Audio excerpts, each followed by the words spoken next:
Hello, my name is Interim Chief Lem Moore, and I appreciate you all for being here today and taking this time. It's important that each and every one of us understands that we're not doing this for the police department.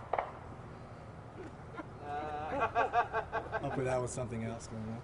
We're not doing this for the police department. We're not doing this just for community leaders. We're doing this for the city of Wichita.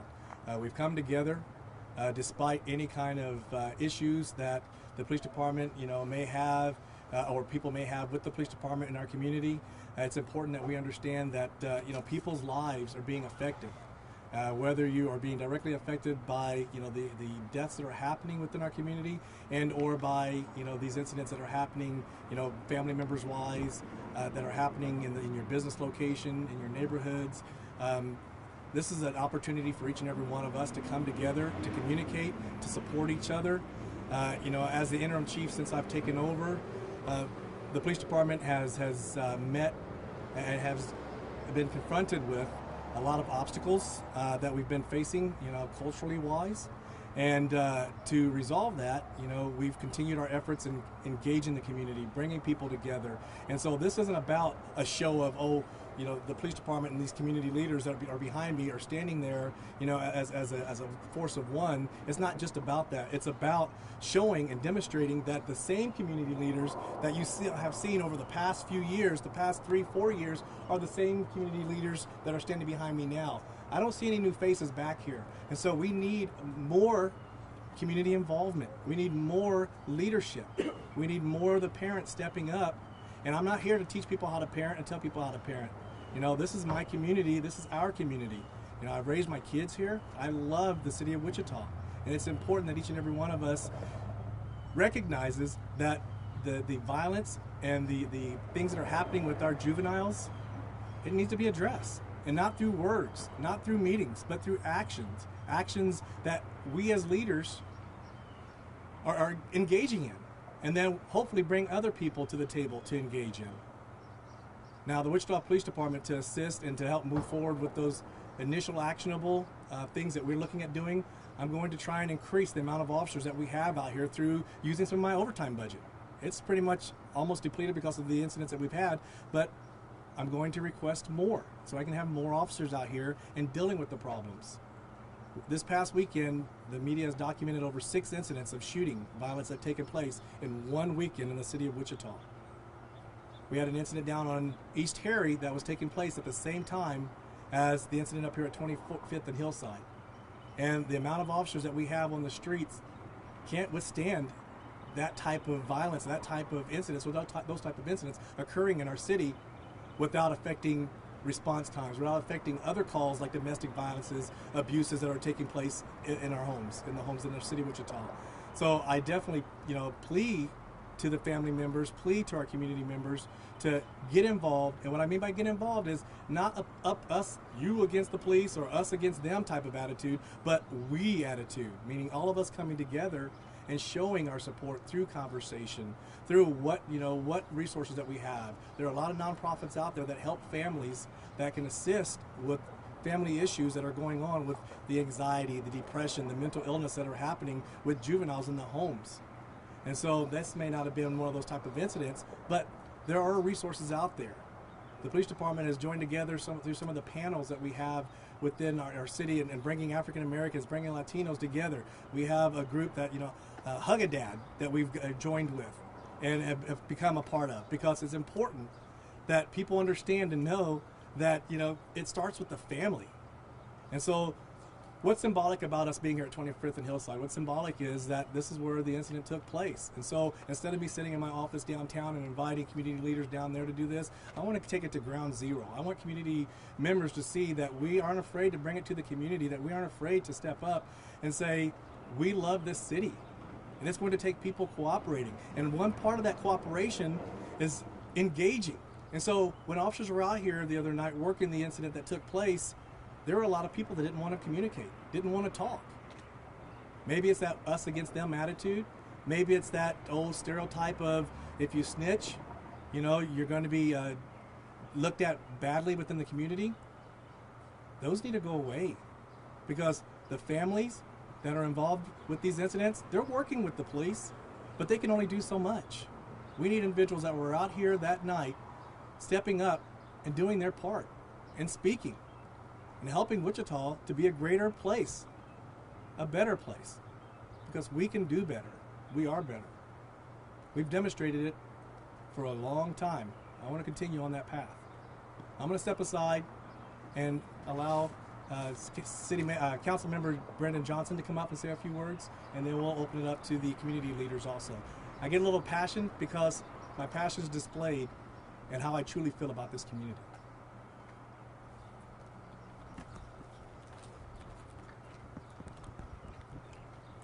Good afternoon, everyone. I am District 1 Council Member Brandon Johnson.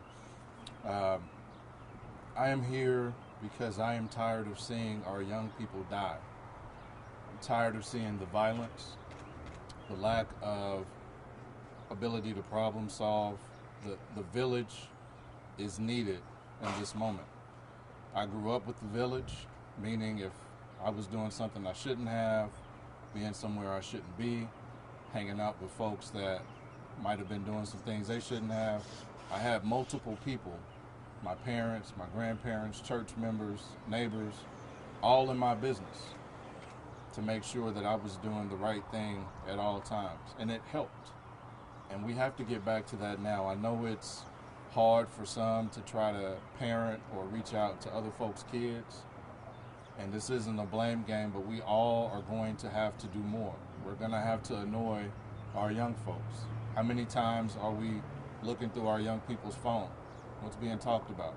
How many times are we looking at social media accounts, especially Snapchat, Instagram, IG, Facebook? Look at those messages. When our young people are leaving the house, where are they going? Who are they hanging out with? What are their parents' contact numbers? We've got to ask those questions. Search bags in rooms. I get in my kids' business all the time, but you won't have a weapon in my household without me knowing it. And we've all got to step up. When we see young people, say hi to them. A lot of times these young folks, they don't have adults talking to them. We've got to engage and build those relationships. We all can do things to really help out. We've got wonderful organizations we can get our kids into. Sometimes we don't need to ask them if they want to do it. They just do it. My daughter doesn't want to go to summer camp. She's going to summer camp. I made that decision. And I think we should be doing a lot more of that and engaging with our young people. A lot of this is young folks who you may not know have a weapon, you might think is a wonderful angel. We all think our kids are angels, but we also know how we all grew up. We got to get in their business. And we have to step up now, or we're going to keep seeing these deaths continue. And unfortunately, more press conferences like this. We all can do more. That includes me. I can be more annoying as a parent, but I also ask about the kids my kids are hanging out with. And if there's no way to contact those other parents, sometimes the easiest thing to save our kids is to say no. And we're all going to have to step up and start thinking about that. The minor inconvenience of your kid being mad at you or annoyed is much better than the phone call that your kid is no longer here. And I'd rather annoy my kids than not, than have to bury them. So we need to get engaged, all of us, and do more. And again, really see what our young folks are doing. Too much of this is happening. There's too much violence. And I think that's one small thing we can do, aside from continuing to support our organizations, the folks out doing the work in the community. We got to get involved with our young people. Less judgment, more engagement, and working towards better solutions. With that, I just really hope that any young person, or in the case of folks who are referred to as OGs, if you know these young people are doing wrong, stop them. They don't have to problem solve with guns. Growing up, we used to fight, shake hands, and move on. Guns do not have to be the answer, and they need not be the answer in this case. So if you know some young people, if you're related to young people, if you are a former gang member and you don't like what you're seeing, you have to get involved and you have to reach out to young folks. I've never been in the gang, so I can't speak that language or to that lifestyle, even though I have friends there. But in these cases, we have to do more. And that means making folks uncomfortable by getting in their business. That's one small thing we can do.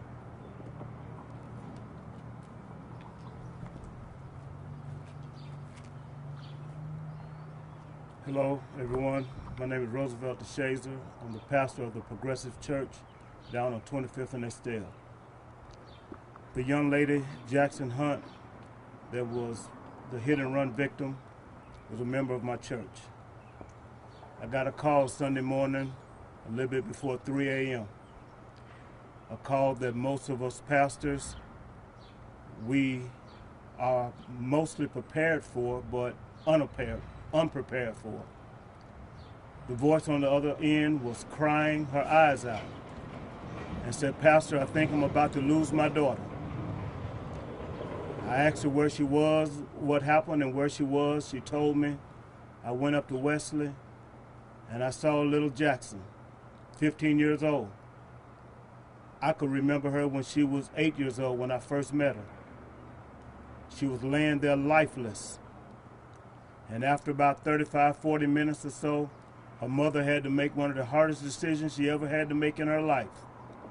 She looked over there to me and said, "Pastor, I'm about to let my baby go." And I said, "Yes, Janice, you're going to have to let her go." And they turned off the machine and she was gone. I'm speaking to the community now as a pastor, as a father, and a grandfather. We need to come together to stop this senseless killing. Our children are killing one another. A few years ago, we were all up in arms about police killing. Now it's our children killing one another. And it has to stop. So I'm asking not only the police department, I'm asking the community, churches, I'm asking organizations, I'm asking mothers, grandmothers, grandfathers, uncles, aunties. I'm asking the people of Wichita to come together that we stop this violence. We know these young people because they're our children and they're killing one another. I just finished talking to the police department and the diversity council, and I told them the very same thing. It's time out for us making excuses for our children. Councilman Johnson said it wonderfully. They were once young, and we had big hope for them, and they were beautiful little babies.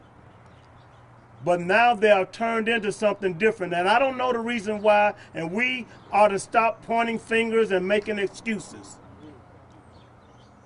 But we do need, I'd rather, because see, right now I'm preparing to have a funeral for a 15-year-old who was a 4.0 student at West High with a great future ahead of her.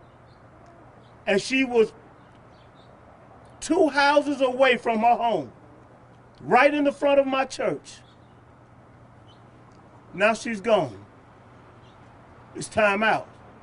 We got to stop making excuses. I'd rather to see them in handcuffs going to jail than doing another funeral for another young person. It's time out. We need to come together, churches, organizations, community leaders, whatever you are, we need to come together for the betterment of our city and our families.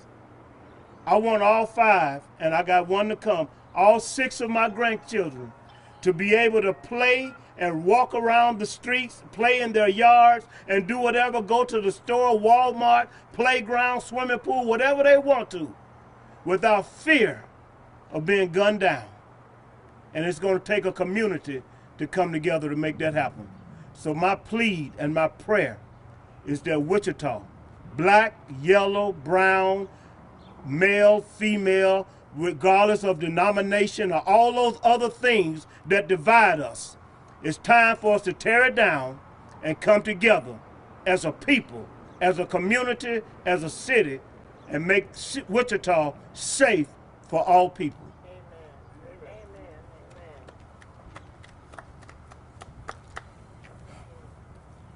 As it has already been very well expressed, the time has come for us to work together to get this done.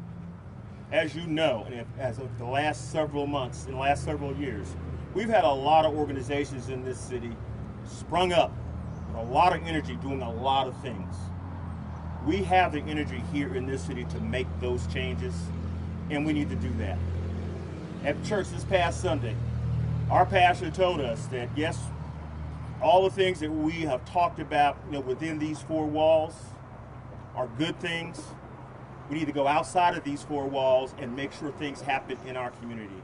And part of that, making things happen in the community, is going out and being a part of these organizations, doing what needs to be done so we can look out for the best interest of our children. Too much has happened. Just like Pastor DeSager says, I've known that young lady since when she was this small. I know her mother. I know her father. I know all the people that have been around her in her world and the kind of potential that she had. But that is all now lost. And that was just collateral damage, if you will, to the other event that happened in here. So it impacts a whole lot of things. So we need to understand that and take that into consideration and know that we have a job to do in this community.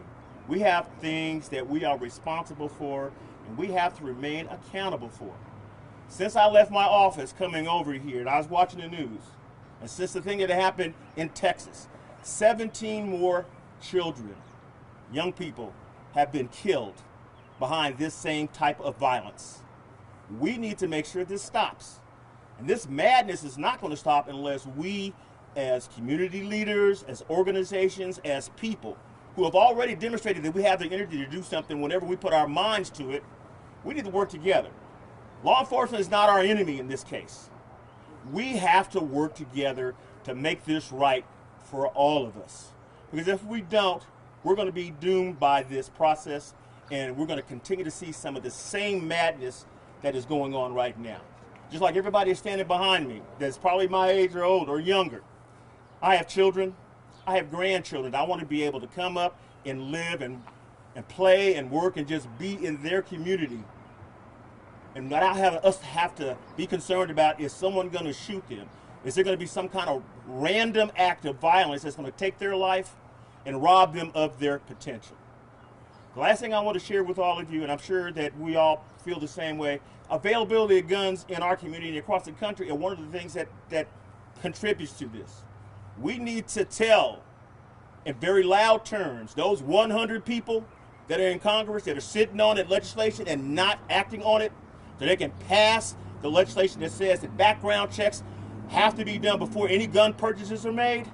That needs to start. It's not going to alleviate everything. It's not going to cause a problem to stop altogether. It's going to make an appreciable difference in the outcomes. So let us engage our senators, make them do the right thing, make them do the jobs that we put them there in office to do, so that this kind of thing cannot continue to happen in our communities. Sir, can you say your name quickly for us?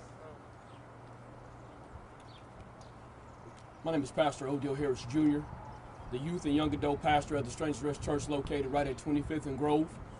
And I speak from my heart today saying that someone was here on Saturday night going into Sunday morning and they saw something. My thing is, if you saw something, you need to say something. It's so many times that violence is happening in our cities and our young people are not saying anything. But it's not somebody else's child. It's our children that are dying on these streets. It's my kids' friends. It's your children's friends that are dying on our streets. And that has got to stop. I believe in our city. I believe in our police department. But I also believe in this community as well.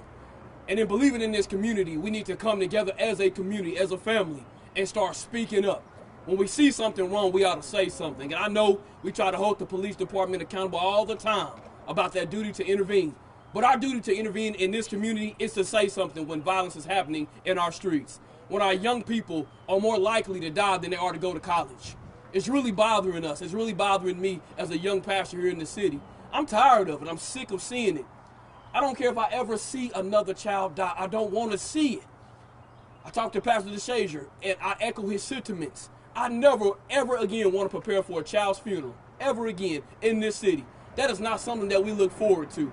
So again, I petition our community, our young people, our young males and females that were here on Saturday and Sunday night, that were here, and they saw something and they know something. Now it's time to speak up. You're talking on social media. You're talking on Facebook and Snapchat and Instagram and all those other social media platforms. Well, talk to somebody who can do something so we can get this situation resolved. Not only this one, but all the ones that are going on all over the country. Isn't it amazing? As you look at the landscape of our nation, kids are dying every single day. It's amazing how a 4.0 student doing the right thing, just enjoying some friends, meets her demise. It's not a bad kid doing a bad thing. It's a good kid at a facility with familiar faces that is fatally taken away.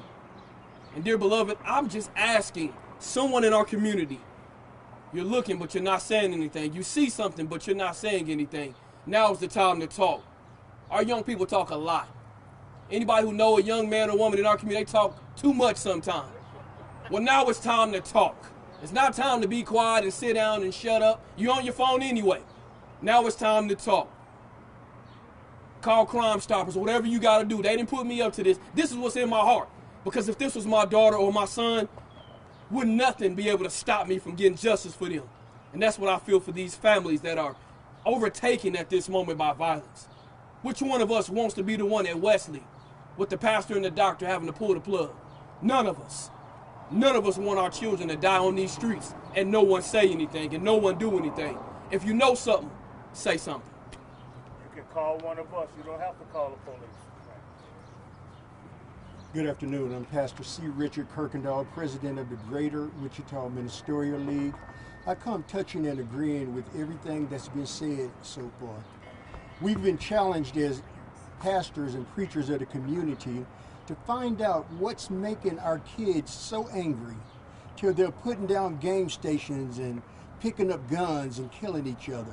We've been challenged to find out and talk to our kids, making them feel comfortable to come forward and tell what happened, because we all agree we're tired of the killing, we're tired of the dying. So now is the time, if it ever was a time, to come together. And I don't mean at the next news conference, but I mean as a community, come together and find out what's going on in our community and let's stop it.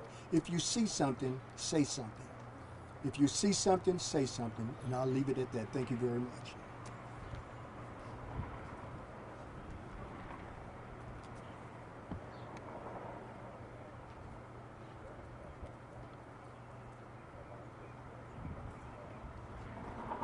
Pastor, if you want to give out the see something, say something information, talk about that real quick. I'll get you the number. Again, it's been mentioned before, if you see something, say something.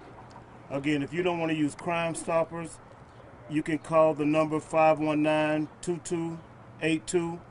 316 is the area code. If you don't want to call that number, get in contact with a pastor at a church. I'm at the Progressive Church on 25th and Estelle, 685-1328. A lot of people in the community know me. They know my cell phone number. It's easy to get in contact with somebody. You don't have to call the police. You can call one of us. Let us know. But these senseless crimes have to be solved. It makes no sense for your friend, the young man that was 17 years old that died here, for his crime, for his death, to go unsolved. You know what happened. Let us know. Help the police department to solve his crime, because there are 3 families now that are suffering. Janice Harmon and the young lady that hit her and ran, her family, and that young man's family, and the other incidents that took place over the weekend. All these families are suffering. Help us to solve these crimes, to help them to start their grieving process. It takes all of us to make this thing happen. It takes all of us as a community and a city to make this thing happen. Thank you.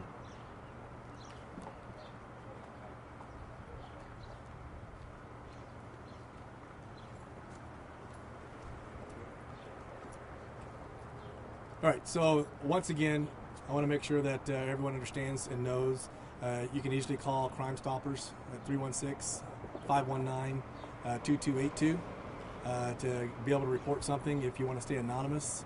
You can always call any of the substations, flag down a police officer if you want to give information. Right now, we need justice. And like I said, not justice for the police department, but for the family, for the individuals that that are passed away because of violence in our community. All of our leaders up here, very well spoken, very passionate in what they've talked about. It's great the police department can call a press conference and bring everyone together. It's great that the police department can come out and resolve and reactively deal with situations. But as they've all said before, we need a community. We need that village. So please, let's make Wichita be that village for our young people. There's going to be an impact meeting down the street here, meaning it's a neighborhood meeting. For those of you that don't know what that is, we invite neighbors to come out, and the police department's going to be here on Tuesday of next week at 6 o'clock. And we're going to be speaking with neighbors, giving them a brief on what's happening with the case, and to get more information from individuals that may have seen something in the neighborhood. If you're afraid and want to meet and talk at that time, feel free to stop by. But we will be in this area to communicate to people in this area. So at this point in time, if you have questions, I'm going to walk away. But anyone else that you want to ask questions of, they're here and available. Is anyone going to talk about specific shootings? Kathy did speak to the cases that we've had this weekend, or the one that we had at least this weekend.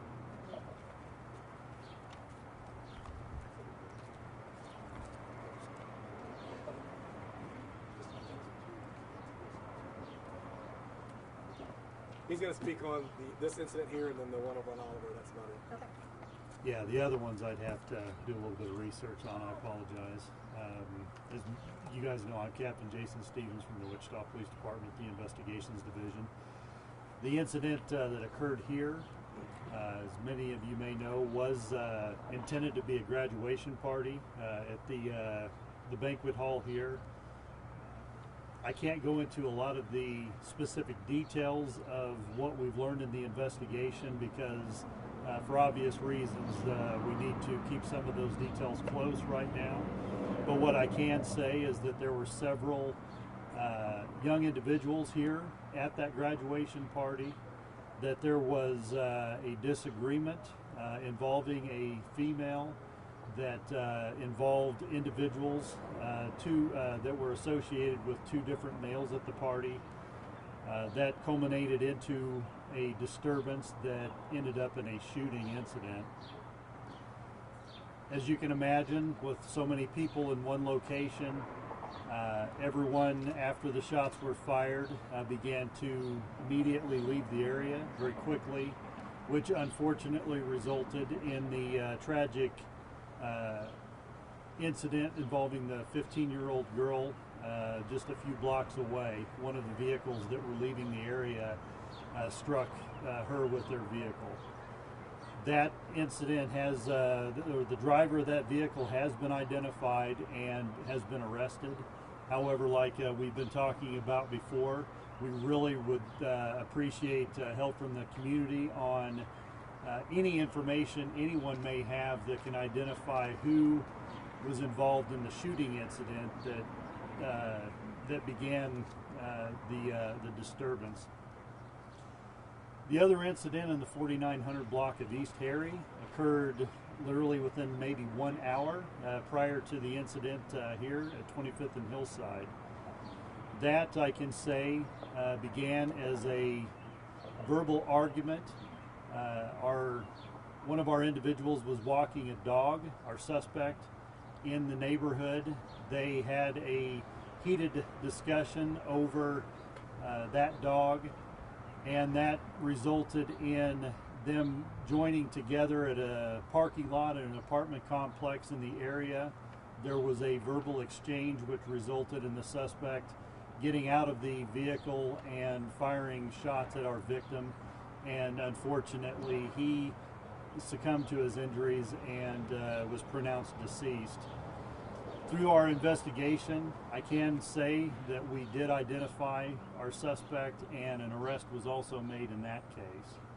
And as the chief mentioned, there were about 4 other shootings. If anyone, I believe we're going to release something, Paul, about the other shootings within the next day or so. But it was a very busy weekend. It was pretty uncharacteristic from what we've encountered here in recent weeks. We've enjoyed a decrease in shootings actually this year, and because we had so many in one weekend, it is cause for concern, and why we've called this conference. So you say there were 6 this weekend?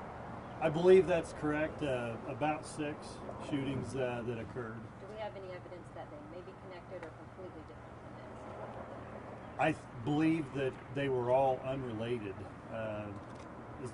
Specifically, this one and the one at 4900 East Harry were certainly unrelated.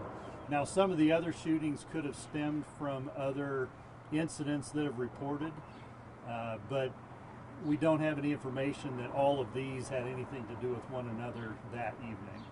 And I spoke to the woman who was with Mr. Hardy that passed away on Saturday. She was also getting shot at, and she told me it was a hate crime. She said that they were yelling racial slurs at her and Mr. Hardy.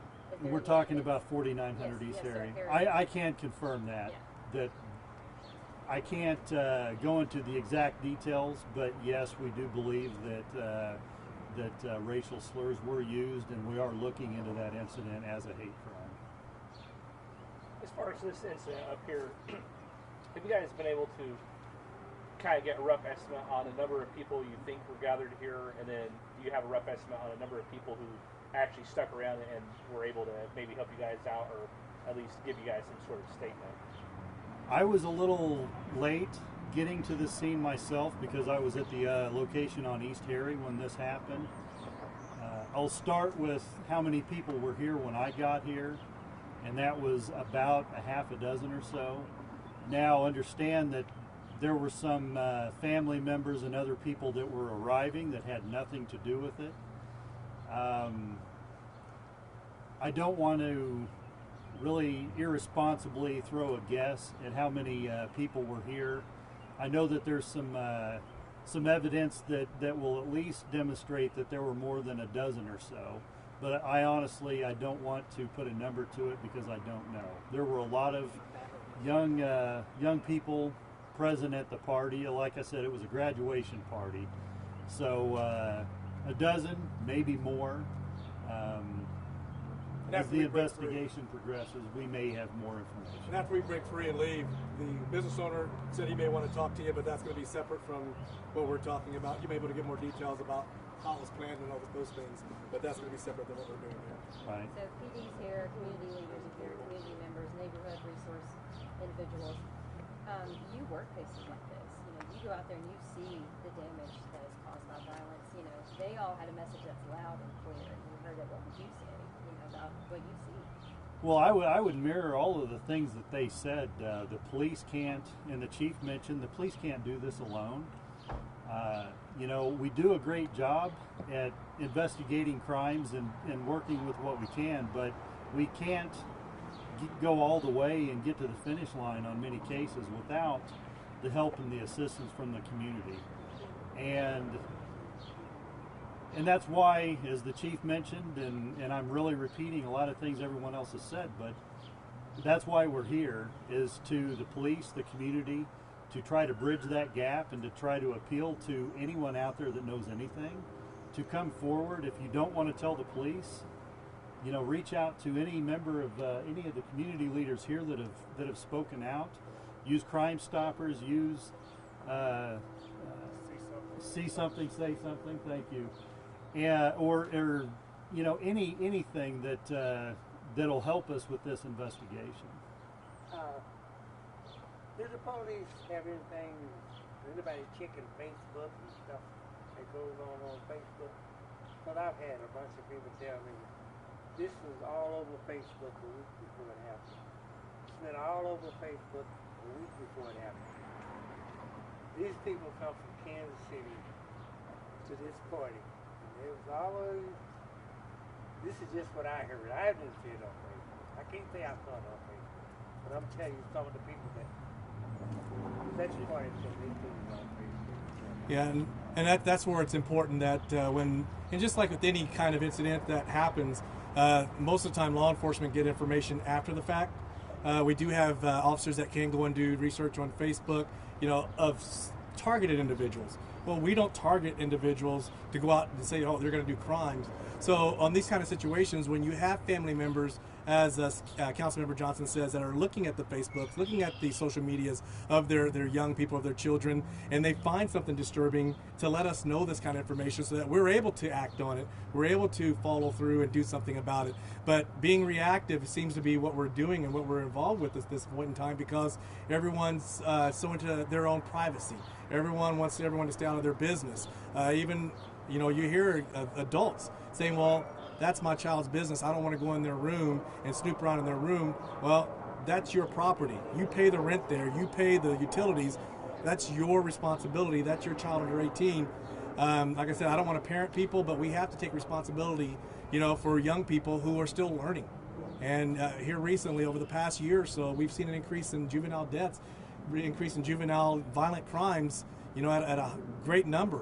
And so it's our responsibility, yeah, like you said, when that stuff is on Facebook 2 weeks before, if there's any type of thought that it's going to end up bad, that it's going to go down a bad direction, let us know. We'll do even more research at that point in time, and we'll be able to get to the bottom of it.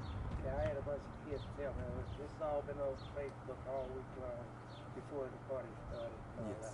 I was just wondering if the police have any way of looking at Facebook here and there and see can they pick up on stuff like that.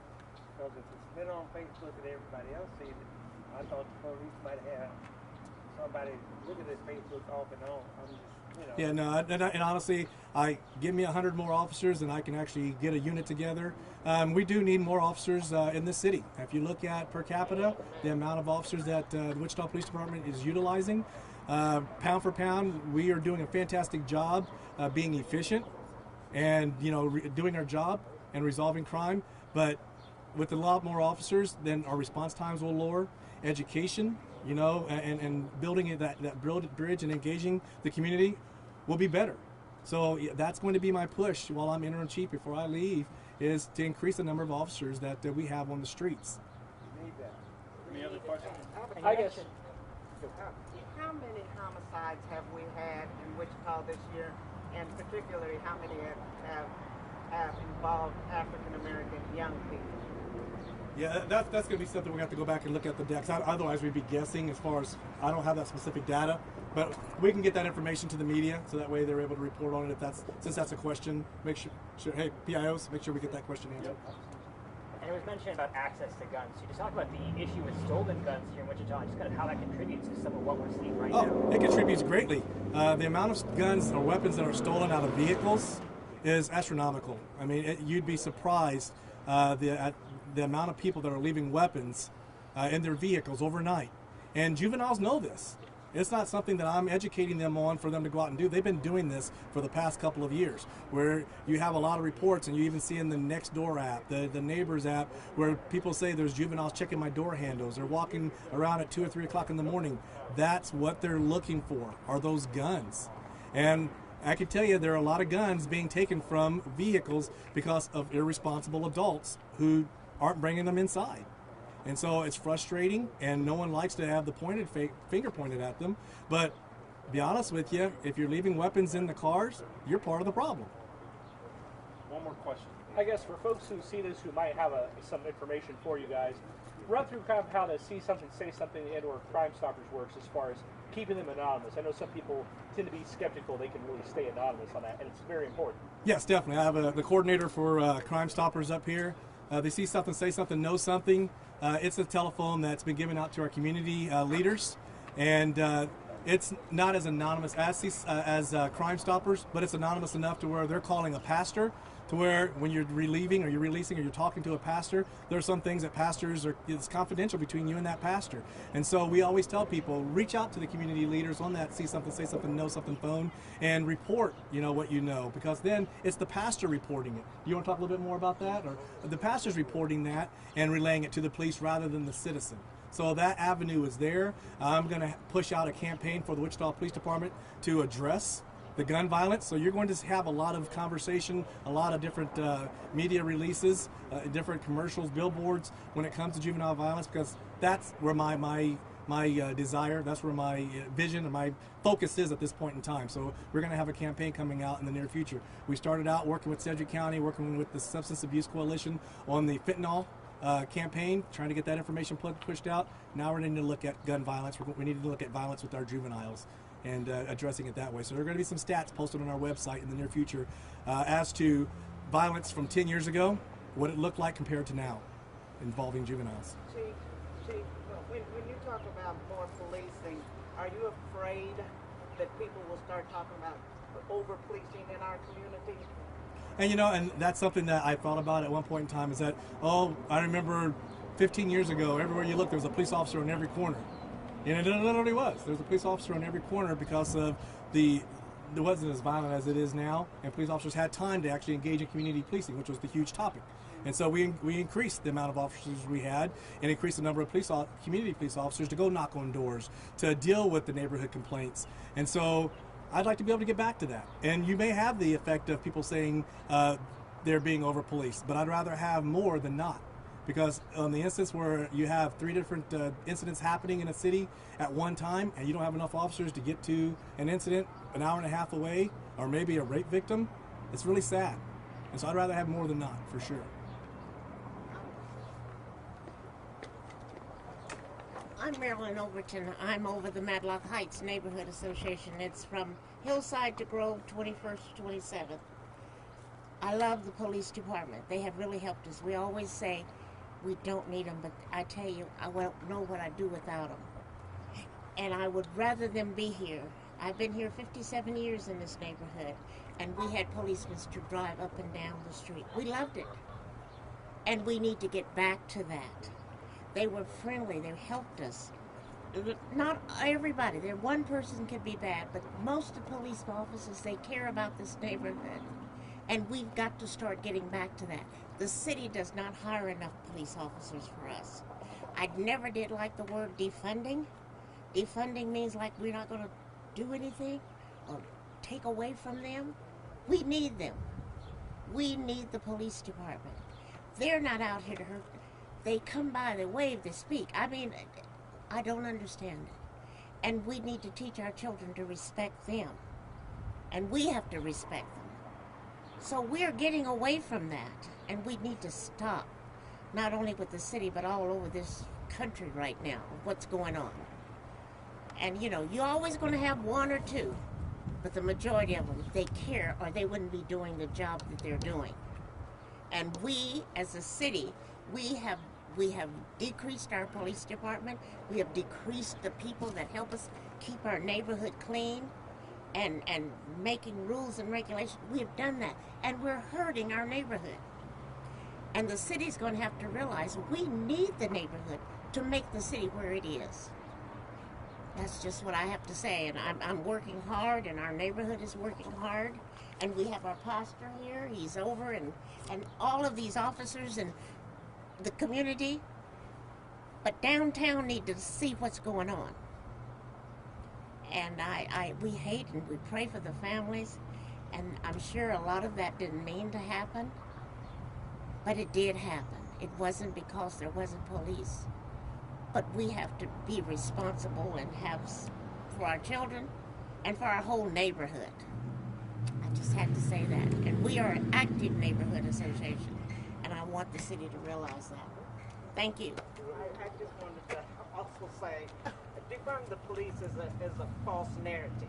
I don't think that we should defund the police, but I think there's money that should be moved around to make sure that we have mental health and all those That's right. things that we need. Right now, our police department, I should have never used the word defund as hard. The word itself has messed the whole police department up.